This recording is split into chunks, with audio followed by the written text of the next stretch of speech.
देखो बाबू, 9.8 ग्राम में सल्फ्यूरिक अम्ल में प्रत्येक तत्वों के परमाणुओं की संख्या ज्ञात करना है।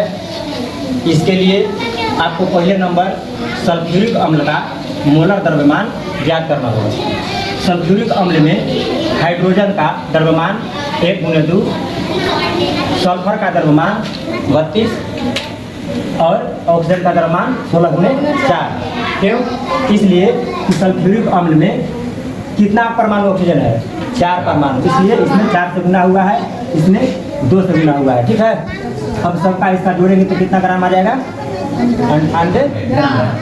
अब इसके बाद क्या है कि सल्फ्यूरिक अम्ल के मोलों की संख्या यानी कि 9.8 में कितना मोल सल्फ्यूरिक अम्ल है? तो है 0.1। समझ गए? इसके बाद क्या है कि अब सल्फ्यूरिक अम्ल के कुल अणुओं की संख्या बराबर होता है कि जितना मोल की संख्या इसका आया है उसमें आप एवोगाड्रो संख्या जिसे 6.022 गुने 10 के पावर 23 से अगर गुना कर दीजिएगा तो उसमें आपको अणुओं की संख्या निकल जाएगा। निकल गया।